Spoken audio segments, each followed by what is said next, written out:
বিধায়কের শপথ গ্রহণ কেন্দ্র করে এবার রাজ্য বনাম রাজ্যপালের একটি সংঘাত স্পষ্ট করে দেখা যাচ্ছে।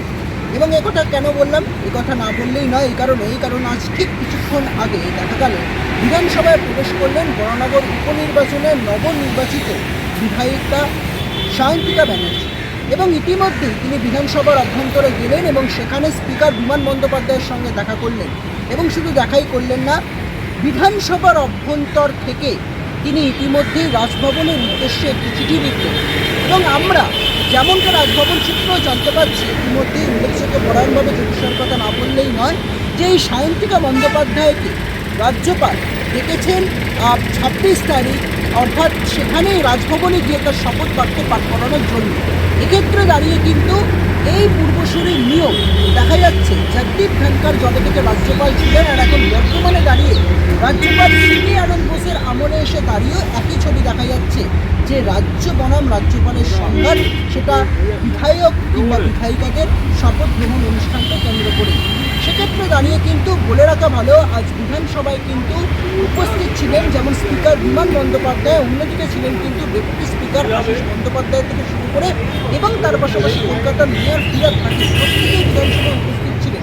এবং উল্লেখযোগ্য পরায়ণভাবে কিন্তু ইতিমধ্যেই ঠিক সকাল থেকে দেখা যাচ্ছিল যে ছবিটা, যে বিধায়ক বিধায়িকাদের শপথ গ্রহণ কেন্দ্র করে যে রাজ্য বনাম রাজ্যপালের যে সংঘাত দেখা যাচ্ছে, তা কিন্তু আরও স্পষ্ট হয়ে যাচ্ছে কার্যত এই ঘটনার পর। সেক্ষেত্রে দাঁড়িয়ে কিন্তু ঠিক 1 ঘন্টা আগে ইতিমধ্যেই দেখা গেছে ভগবান গোলার, যিনি নবনির্বাচিত বিধায়ক রয়েছেন, তার কাছেও কিন্তু রাজভবনের তরফ থেকে একটি চিঠি এসে পৌঁছায়। তাকেও কিন্তু সায়ন্তিকাকে যেদিন এই রাজভবনের শপথ গ্রহণের জন্য চিঠি দেন রাজ্যপাল, সেই ভগবান গোলার নবনির্বাচিত বিধায়ককেও কিন্তু একই দিনে শপথ বাক্য পাঠ করানোর জন্য রাজভবনের তরফ থেকে কিন্তু নির্দেশ দেওয়া হয়। এক্ষেত্রে দাঁড়িয়ে বলে রাখা ভালো যে সায়ন্তিকা ঠিক কিছুক্ষণ আগেই রাজভবনে ইতিমধ্যে যখন বিধানসভায় প্রবেশ করেছিলেন এবং বিধানসভায় প্রবেশ করার পর তিনি কিন্তু ইতিমধ্যেই স্পিকারের সঙ্গে কথা বলেন এবং স্পিকারের পাশাপাশি কলকাতার মেয়র ফিরাদ হাকিম তিনি এমন উপস্থিত রয়েছেন। একই রকমভাবে ডেপুটি যিনি স্পিকার রয়েছেন তিনি এমন উপস্থিত রয়েছেন, প্রত্যেকেই কিন্তু উপস্থিত রয়েছে। এবং তাদের অভ্যন্তরে দাঁড়িয়ে সায়ন্তিকা ব্যানার্জি, অর্থাৎ যিনি বরানগরে নবনির্বাচিত বিধায়িকা, তিনি কিন্তু যা চিঠি কিন্তু পাঠানো হয় রাজভবনের উদ্দেশ্যে, সেই চিঠি রাজ্যপাল ইতিমধ্যে গ্রহণ করেন এমনটাই কিন্তু আমরা জানতে পারছি। তবে সেক্ষেত্রে দাঁড়িয়ে সায়ন্তিকা বন্দ্যোপাধ্যায় বারংবার একটা কথায় জোর দিচ্ছে না, প্রত্যেকের মনে রাখবেন রাজ্যপালের যেমন ইতিমধ্যে শ্লীলতাহানির অভিযোগ, তার বিরুদ্ধে যেমন একটি তথ্য উঠে আসে ঠিক কিছুদিন আগে, এই ঘটনাকে কেন্দ্র করে কিন্তু দেখা যান রাজ্যের মুখ্যমন্ত্রী মমতা বন্দ্যোপাধ্যায় তিনি বলেছিলেন যে আমি রাজভবনে আর একা যাব না, দরকার পড়লে আমি রাজভবনের বাইরে থেকে কথা বলবো, কাউকে দরকার পড়লে আমি রাজভবনে নিয়ে যাব। এই ঘটনা যখন সামনে উঠতে শুরু করে, সেই পথেই কিন্তু হাঁটতে চলেছেন ইতিমধ্যেই দেখা যাচ্ছে বরানগরের উপনির্বাচনে নবনির্বাচিত বিধায়িকা সায়ন্তিকা বন্দ্যোপাধ্যায়।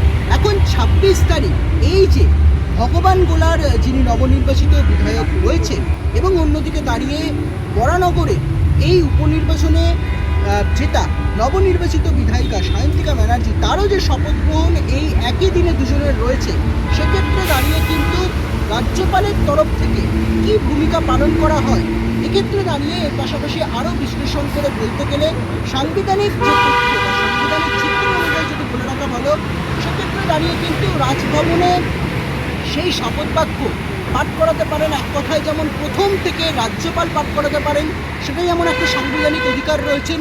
সেক্ষেত্রে দাঁড়িয়ে কিন্তু পাঠ করাতে পারেন ঠিক একই রকমভাবে বিধানসভা থেকে স্পিকার রাজভবনে গিয়ে তিনি কিন্তু পাঠ করাতে পারেন এই শপথ বাক্য। অন্যদিকে দাঁড়িয়ে কিন্তু ডেপুটি স্পিকার তিনি পাঠ করাতে পারেন।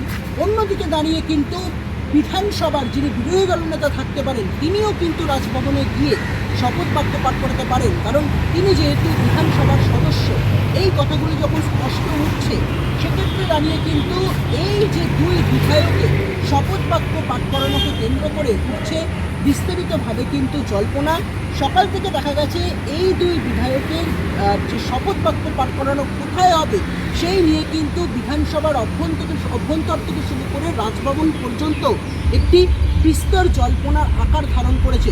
সেক্ষেত্রে দাঁড়িয়ে ঠিক কিছুক্ষণ আগে বরানগর উপনির্বাচনে নবনির্বাচিত এই যিনি বিধায়িকা রয়েছেন সায়ন্তিকা বন্দ্যোপাধ্যায়, তিনি কিন্তু ইতিমধ্যেই বিধানসভার অভ্যন্তর থেকে চিঠি লেখেন।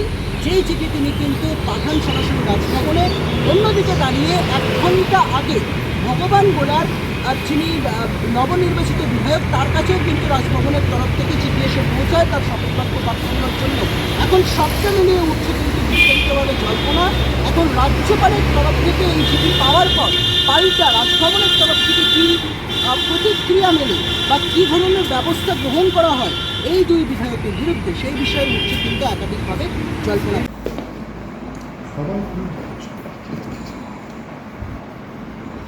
আমার খুব আসছে একটা বৃষ্টি এসছে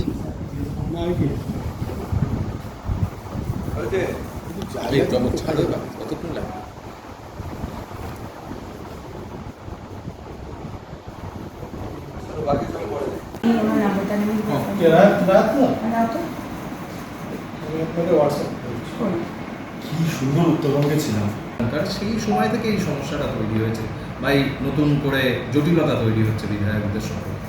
এটা কী বলবো, এটা খুব দুর্ভাগ্যজনক ব্যাপার। এটা আমরা ধনকরের সঙ্গে ঠিক কথাই আমাদের সঙ্গে অনেক বিতর্ক তৈরি হয়েছিল। পরবর্তী ক্ষেত্রে উনি বুঝতে পেরেছিলেন, তারপরে নিজেকে অনেকটা সংশোধন করে নিয়েছিলেন। এখনও আমরা যে কয়েকদিন আগে আমি একটা অধিবেশনে গিয়েছিলাম আমাদের মহারাষ্ট্রে, ধনকর তো স্টেজ থেকে নেমে এসে আমাকে বললো কেমন আছেন দিদিকে আমার প্রণাম জানাবেন, দিদি আমার পক্ষ থেকে দিদিকে সম্বর্ধনা জানাবেন, এইসব বলে গেলেন উনি। আমি is a completely change person. আপনি আশা করেন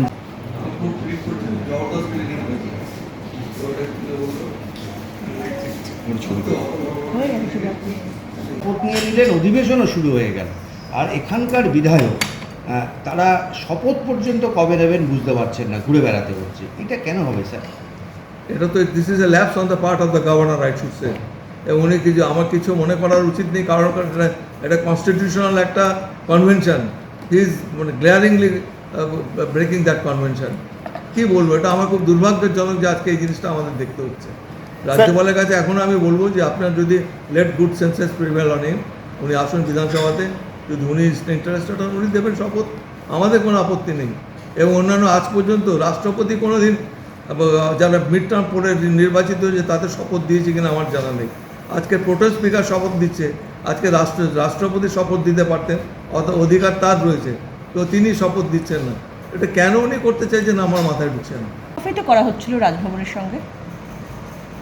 সঙ্গে আমাদের তো এটা এত প্রোটোকল। নির্বাচিত হওয়ার পর আমরা রাজভবনকে আমাদের অফিসিয়াল আমরা জানিয়েছি, আমাদের যে নোটিফিকেশনগুলো আমরা পাঠিয়ে দিয়েছি, সবই আমরা করি। You have done everything. এবং রাজ্যপালের উচিত ছিল প্রম্পটলি রিয়াক্ট করা। উনি এতদিন কেন চুপ করে বসে রইলেন সেটাও আমরা জানি না।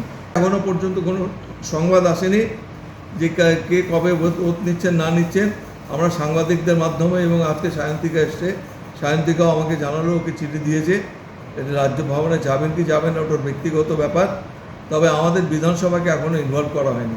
আমি এখনও রাজ্যপালকে অনুরোধ করব যে যদি আপনাকে শপথ দিতে হয় আপনি দয়া করে বিধানসভায় আসুন, আপনি শপথ বাক্য পাঠ করান, আমরা খুব খুশি হব। চিঠি আরেকজন পাননি, এই যে দ্বিচারিটাতে কেন হলো?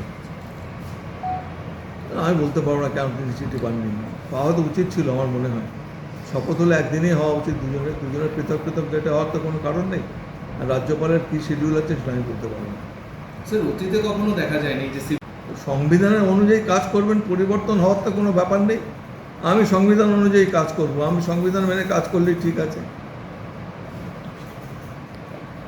দেখুন, আমি নিজে বাই ইলেকশনে এসেছিলাম এই বিধানসভায় 2009 সালে। বাই ইলেকশন হলো, আমাদের জানারও কথা নয়, স্পিকার গভর্নরকে পারমিশন নিলেন, দিলেন স্পিকার হালিম সাহেব আমাদের একটা ডেট দিলেন, ঠিক বাই ইলেকশন রেজাল্ট বেরোনোর 7-8 দিন বাদে আমরা এলাম বিধানসভায়, শপথ নিলাম, আমরা বিধানসভার মেম্বার হয়ে গেল।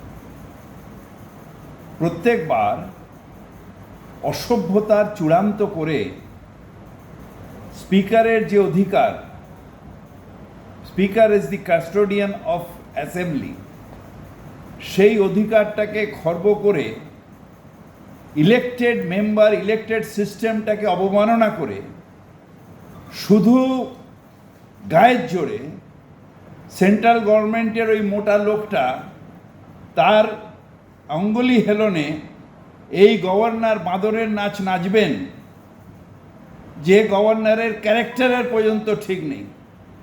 যদি আমি ওনার জায়গায় থাকতাম, আই শুড হ্যাভ রিজাইন্ড। ওই যখন নারী নির্যাতনার এলো একটা গভর্নরের উপরে, সেই গভর্নর একটা elected member, elected by the people, you are the selected by the central government and they are the elected by the people.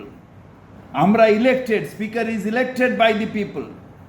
আমাদের দর বাজারে অনেক বেশি, কারণ মানুষ আমাদের সমর্থন করেছেন। আপনাদের সমর্থন মানুষ করেননি, আপনি সেন্ট্রাল গভর্নমেন্টের একটা nominated. How dare you stop our oath? স্পিকারের এটা অধিকার।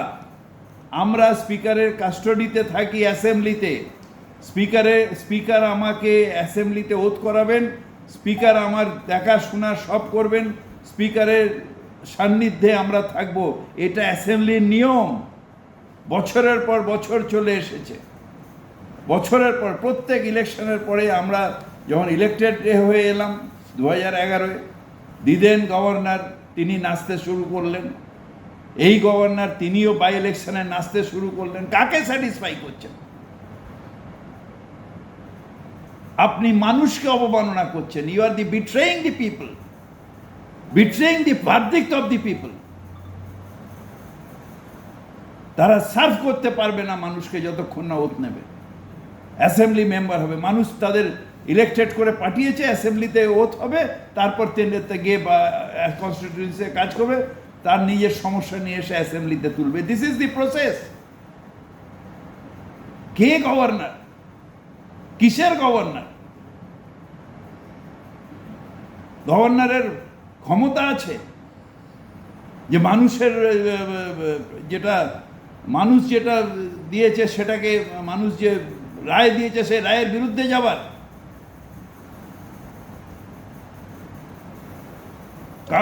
লাফালাফি আননেসেসারি কোনো কারণ নেই, কোনো কারণ নেই ইস্যু বানানোর। নর্মাল প্রসেস বছরের পর বছর চলে এসছে। আমি একা নই, আমার আগে অনেকে বাই ইলেকশনে এসছেন। সৌগত রায় নিজে বনগাঁর বাই ইলেকশনে এসেছিলেন। আমাদের কোনোদিন এটা নিয়ে ভাবতেই হয়নি, এটা না নিউজ হয়েছে না কিছু হয়েছে। এই বিজেপি রাজত্বে এখন মানুষ রিজেক্ট করে দিয়েছে। একটা মাইনরিটি সরকার অন্য সাপোর্ট নিয়ে চলছে। সেই দলের দালালের এত ক্ষমতা কোথা দিয়ে আসে? পরবর্তী পরিস্থিতি কোন দিকে যায় সেটা থাকবে নজর। নজর রাখুন শুধুমাত্র ভিশন প্লাস নিউজ। বিধানসভা থেকে